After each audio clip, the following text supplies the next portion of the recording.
Power होने वाला है और उसका आधार योग और अध्यात्म होगा।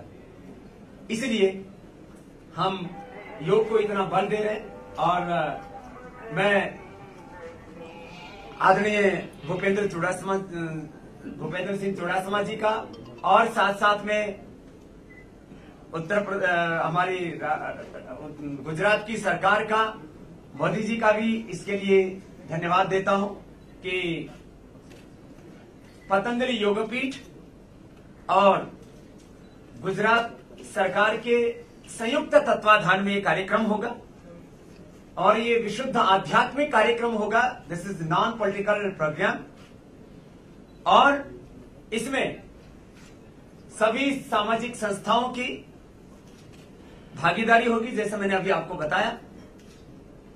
और इस गुजरात की मेरी अपनी योग की कर्म भूमि पर हमको ये अब कई वर्षों के बाद एक और बड़ा कीर्तिमान बनाने का सौभाग्य मिलेगा। और प्रथम दिन से ही मैंने देखा है आप सबकी इस पुण्य अनुष्ठान में बहुत बड़ी भागीदारी रही है।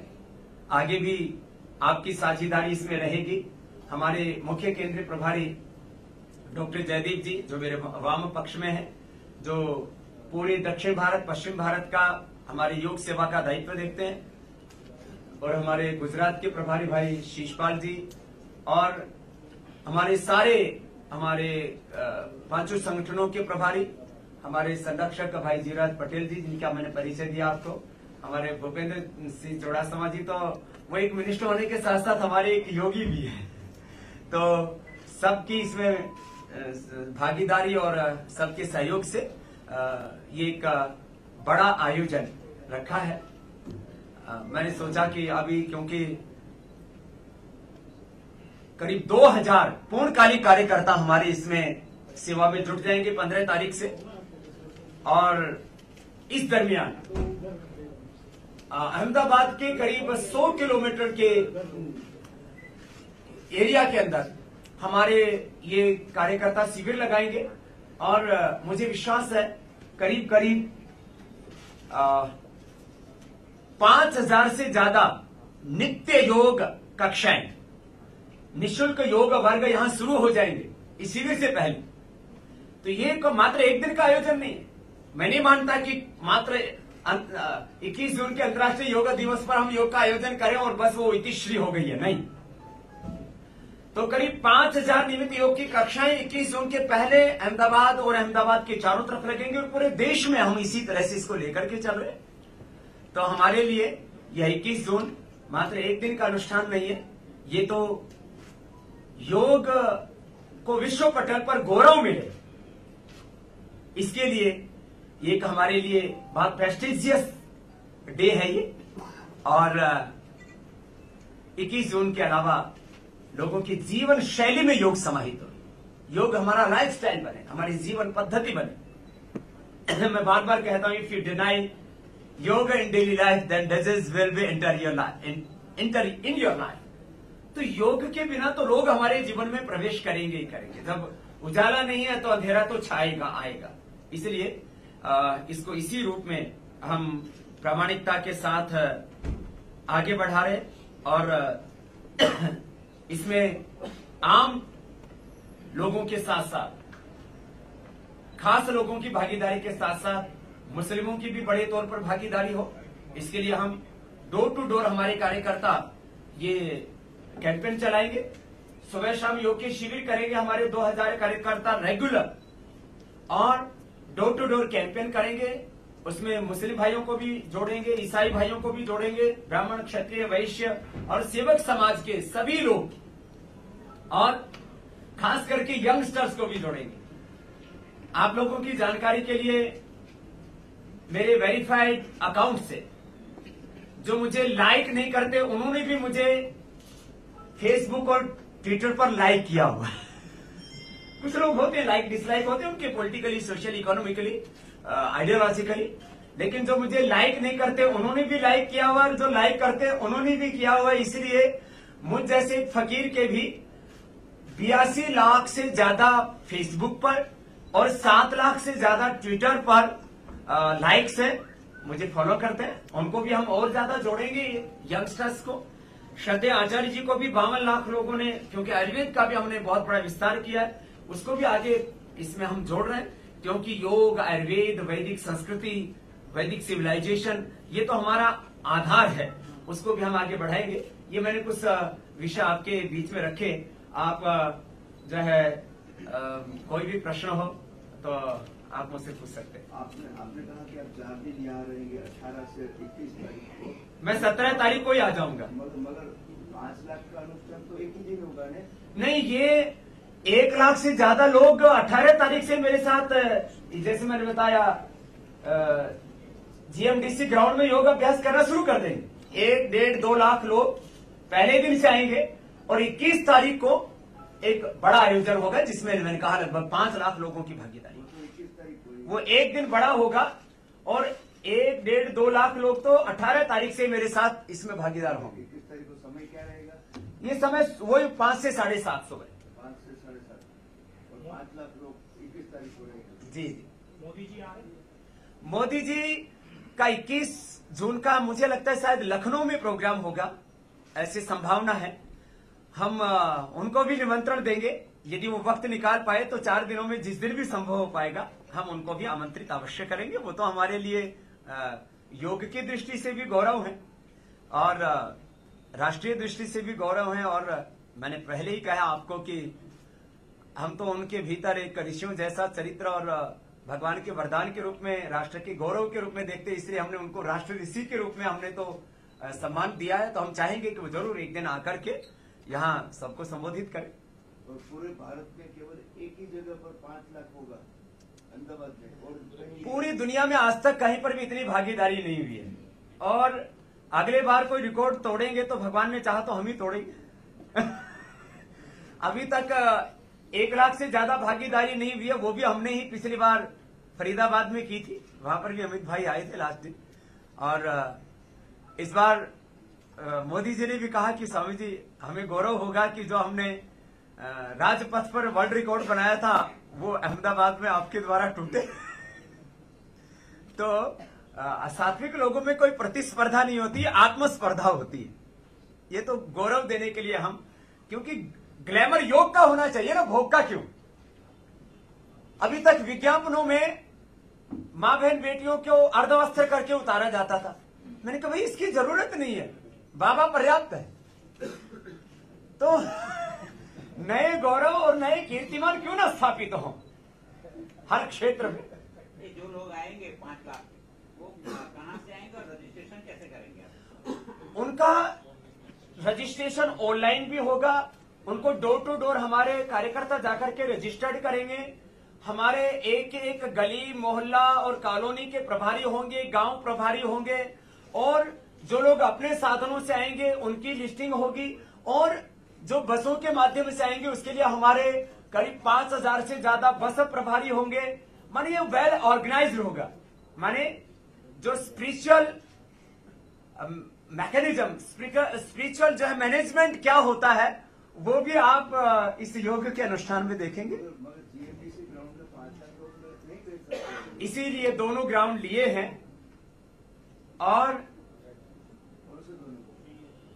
जो है अहमदाबाद एजुकेशन सोसाइटी का भी ग्राउंड उसी में सम्मिलित होगा, वहां बड़े बड़े स्क्रीन लगाएंगे। दोनों ग्राउंड आगे से पीछे तक लिए जाएंगे, पार्किंग की व्यवस्था अलग जगह होगी। सभी लोग यूनिफॉर्म में होंगे। उनको कुछ को आयुष मंत्रालय की तरफ से जो टी-शर्ट है वो दिए जाएंगे, बाकी के लिए पतंजलि योगपीठ से सेवा की जाएगी। इसे वर्ल्ड रिकॉर्ड में दर्ज कराने के लिए गिनीज बुक में से किसी को बुलाया? उसके लिए जो है गिनीज बुक वालों को और जो है golden book of world record दोनों को बुलाएंगे।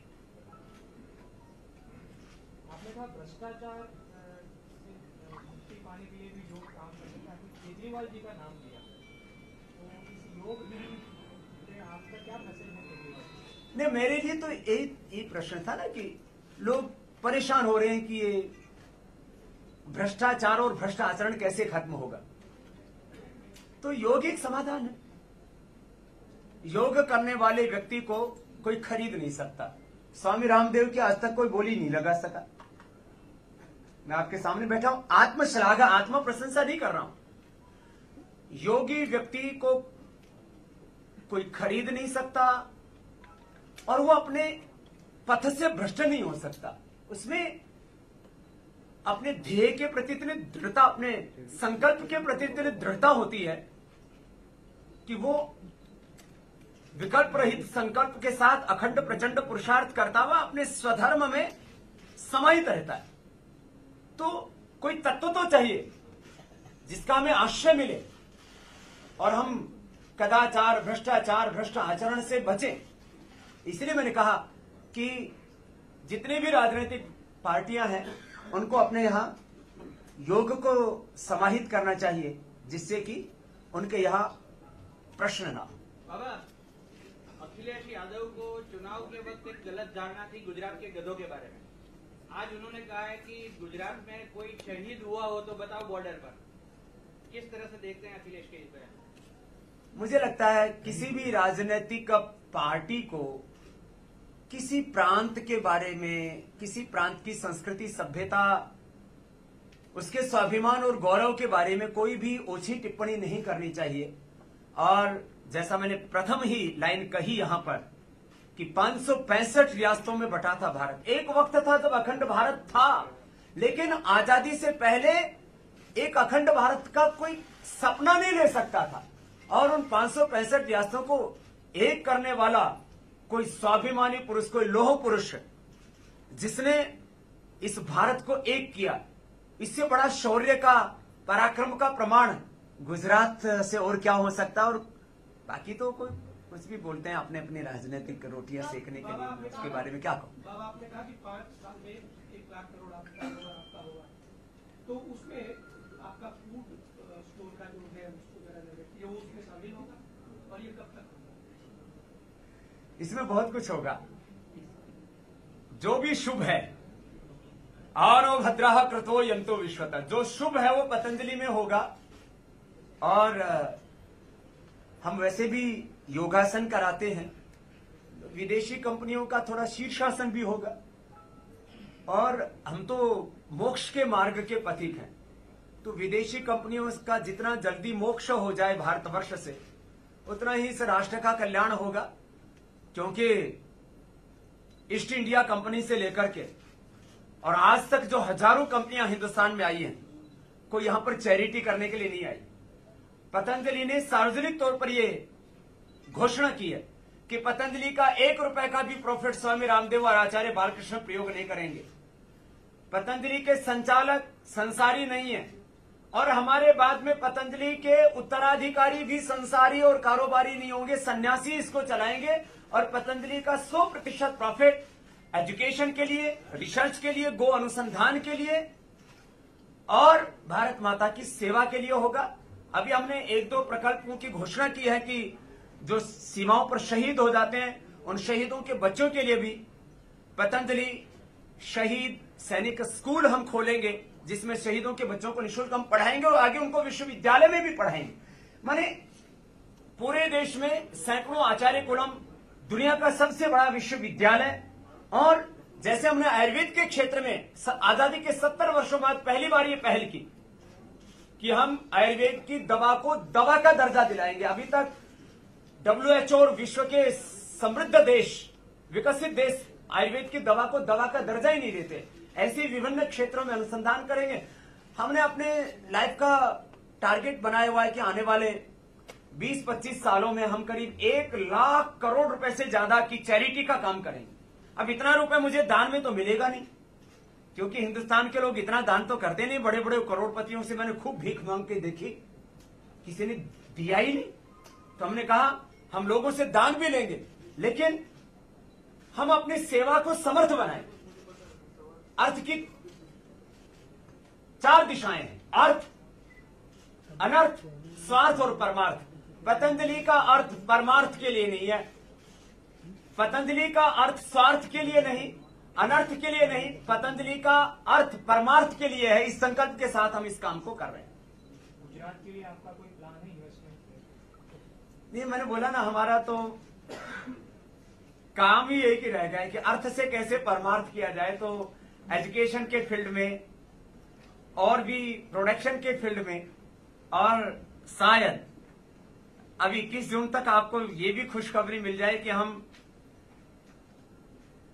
दुनिया का गाय के क्षेत्र में जो अनुसंधान का काम है कि आज हमारे गिर नस्ल की गाय ब्राजील में 50-60 किलो दूध देती थी, यहां क्यों नहीं? तो हम गिर से लेकर के तमाम कांकरेज और दूसरी जो नस्ल की गायें हैं गुजरात और राजस्थान में, उनसे 50-60 किलो दूध देने वाली गाय की नस्ल हम यहां कैसे करें तैयार?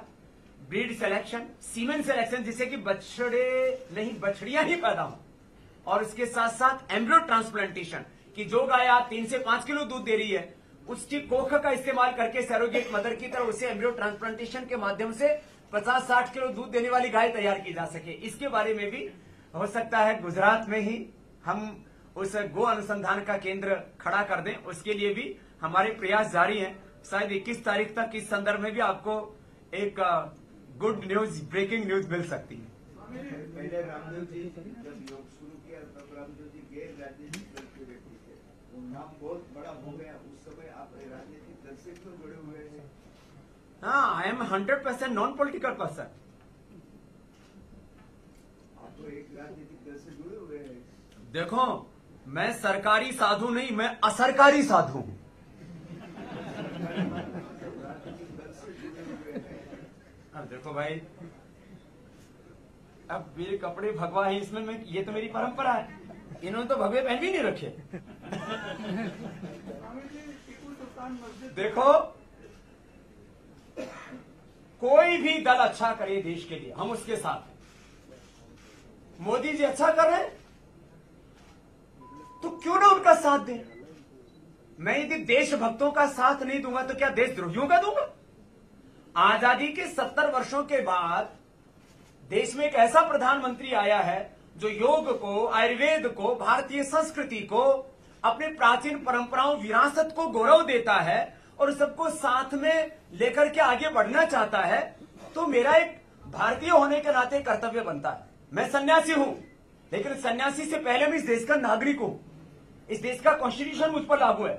मैं भगवान के विधान को मानता हूं, लेकिन मैं देश के संविधान को भी मानता हूं। इसलिए जो अच्छी मनसा से देश को चला रहा है, जिसकी नीतियां अच्छी हैं, जिसकी नीयत अच्छी है और जिसका अच्छा नेतृत्व है, उसको साथ देने में क्या गुरेज? अच्छी बात है, साथ दे रहे। लेकिन मैं नॉन पॉलिटिकल था, हूं और रहूंगा। कभी ना कोई चुनाव लड़ूंगा, ना कोई राजनीतिक पद लूंगा, ना कोई राजनीतिक लाभ लूंगा, ना कोई राजनीतिक सम्मान लूंगा। स्वामी जी, एक बार कलकत्ता की जो मस्जिद है टीपू सुल्तान मस्जिद, उसके इमाम बरकती ने अभी कुछ देर पहले बयान दिया है कि कोई भी मुसलमान अगर आरएसएस या वीएचपी से जुड़ेगा तो उसकी पिटाई करेंगे। बरकती जैसे लोगों को भगवान खुदा, अल्लाह, गॉड सद्बुद्धि दे। इस तरह की वाहियात बातें किसी धर्मगुरु से तो क्या, अधर्मगुरु से भी कोई सुन नहीं सकता। जो अधर्म करते हैं वो भी कम से कम चुप तो रहते, बोलते तो अच्छी बात है। ये इस तरह से वाहियात बात करना शोभा नहीं देता है। हमारा कोई कार्यकर्ता मुसलमानों के साथ जाता, मैं तो खुद मस्जिद में जाता हूं, गिरजाघर में भी जाता हूं, क्या दिक्कत है? मजहब अलग हो गए, पूर्वज तो एक ही है, खून तो एक ही है। तो हम मेलजोल की बात करें, योग की बात करें। ये वियोग की बात करना, तोड़ने की बात करना, एक दूसरा का सिर फोड़ने की बात करना, मुझे लगता है ये धर्म के नाम पर कलंक है, धब्बा है। बाबा, आपको नहीं लगता कि सिविलाइजेशन की वजह से साइंस पे काफी इफेक्ट हो रहा है? अभी तक का जो रिसर्च और साइंस है, हम उसको एक वैदिक सिविलाइजेशन में अपने आप साइंस बहुत ऊंचे दर्जे पर था, लेकिन आज की भाषा में उस वैदिक साइंस और स्पिरिचुअल साइंस को मॉडर्न साइंस के साथ कोलैबोरेट करके आगे बढ़ना, ये आज की युग की आवश्यकता है। इसलिए हम दोनों को साथ साथ लेकर के आगे बढ़ रहे। और मोदी जी के संदर्भ में भी मैंने कहा कि वो आध्यात्मिकता के साथ आधुनिकता को लेकर के चल रहे हैं। इसलिए मैंने शब्द प्रयोग किया, क्योंकि मैंने यहां गुजरात में 1-2 जगह बोर्ड लगे देखे थे, आधुनिक भारत के निर्माता। मैंने कहा ये थोड़ा करेक्शन कर देता हूं, आध्यात्मिक और आधुनिक भारत के निर्माता। ये सोच होनी चाहिए, अपनी जड़ों से जुड़ करके हमें आगे बढ़ना चाहिए। स्वामी जी, जो कश्मीर समस्या है उसमें ये योग के बारे में कोई सुझाव आपके क्या कोई प्लान है? कश्मीर समस्या के लिए तो योगी जी जैसा कोई मुख्यमंत्री आ जाए तो बढ़िया हो जाए। अभी आप कोई ऐसे ये एक अच्छे दिन आए हैं कि हिंदी बोलने वाले, गुजराती बोलने वाले, लंगोटी धोती पहनने वाले, कान में कुंडल डालने वाले नाथ, जिनको लोग भीख भी अच्छे से नहीं दिया करते थे, उनको देश के सबसे बड़े प्रदेश का राज दे दिया और योग के द्वारा, उद्योग के द्वारा योगियों के भी अच्छे दिन आ रहे हैं, देश के भी अच्छे दिन आ रहे हैं, फकीरों के भी अच्छे दिन आ रहे हैं, मजदूरों के भी अच्छे दिन आ रहे हैं। स्वामी जी, अभी एक और सवाल है बरकती पे ही। उन्होंने ये भी कहा है शादी में कि यदि भारत हिंदू राष्ट्र बनता है तो वो त्याग कर दें। मुझे लगता है जिनकी आप बात कह रहे हो, जिनमें कुछ दम होता है ना, वो करके दिखाते हैं। वो कायराना बातें कर रहे हैं, कुछ दम है तो कुछ करके दिखाए ना। जिहाद एक गली में तो करके दिखाए, हिंदुस्तान में तो बात नहीं रुकी है। ठीक है जी। बाबा जी, खास करके अच्छे दिन तो आ गए, आप हर एक क्षेत्र में बोल रहे हो, पर देश वजह से आपने एक बड़ा आंदोलन शुरू किया था काले धन को लेकर। देश में वही स्थिति है, आया तो नहीं, पर विजय माल्या के थ्रू थोड़ा ज्यादा जो बाहर जरूर चला गया। तो क्या बाबा रामदेव इस मुद्दे पर फिर से कहीं रामलीला मैदान में या जंतर मंतर में दिखाई देंगे आगे? जब मैं आंदोलन करता था तो आप लोग बोलते थे बाबा हो क्या आंदोलन क्यों करते हो? अभी बोलते बाबा जी आंदोलन क्यों नहीं करते हो? अभी मेरे से सुबह किसी ने पूछा बाबा योग तो ठीक है, पाकिस्तान का क्या होगा? मैंने कहा हिंदुस्तान में चले योग और सीमाओं पर चले पाकिस्तान के साथ युद्ध। योग और युद्ध, युद्ध स्व विगत ज्वर, तो दोनों साथ साथ चलते रहने चाहिए। और काले धन के ऊपर जब मोदी जी ने नकेल कसना शुरू किया तब हायतोबा मच गई। अरे मोदी साहब ये क्या किया, सबको लाइन में खड़ा कर दिया। अभी लाखों लोगों की लिस्ट बनी हुई है, ये काले धन के जो चोर हैं, जो हरामखोर हैं, जिन्होंने देश को लूटा है, भ्रष्टाचार करके, घोटाले कर करके लाखों करोड़ की दौलत जमा की थी। अब उनके बुरे दिन आने वाले हैं। इसलिए मोदी जी का ट्रैक रिकॉर्ड ये कहता है कि ये व्यक्ति जो सोच लेता है वो करता है। इसलिए काले धन के खजाने, मैंने बार बार कहा था 90% काला धन देश के अंदर ही है, बाहर भी गया 16 करोड़ पैसे ज्यादा। तो बाहर वाला भी लाएंगे, पहले अपने वालों को ठिकाने जरूर लगाएंगे। तो काले धन के ऊपर मोदी जी मौन नहीं है, काले धन पर भी कार्य कर रहे हैं, भ्रष्टाचार मुक्त भारत के लिए और एक न्यायपूर्ण व्यवस्था इस देश को देने के लिए, जहां गरीब अमीर सबके लिए समान न्याय हो, इनइक्वलिटी ना हो देश में। और ये सच, हमने काला धन, भ्रष्टाचार और व्यवस्था परिवर्तन के लिए जन आंदोलन शुरू किया। सत्ता परिवर्तन भी हुआ है, व्यवस्था परिवर्तन की ओर देश आगे बढ़ रहा है। और मुझे अभी भी विश्वास है कि मोदी जी संकल्प के धनी हैं। वो जो करोड़ों लोगों ने उनसे अपेक्षाएं जोड़ी हैं और हमारा भी जो आशा विश्वास है उसको वो अवश्य पूरा करेंगे। बाबा जी, एक दूसरा प्रश्न ये है कि आयुर्वेद के नाम पे बहुत सारे फार्मेसी जो हैं पूरे देश में खुल रहे हैं। बेसिकली सम ऑफ देम, बहुत सारे तो मतलब क्वालिटी कंट्रोल देखते भी नहीं, काफी हेवी मेटल्स के प्रॉब्लम भी आते हैं।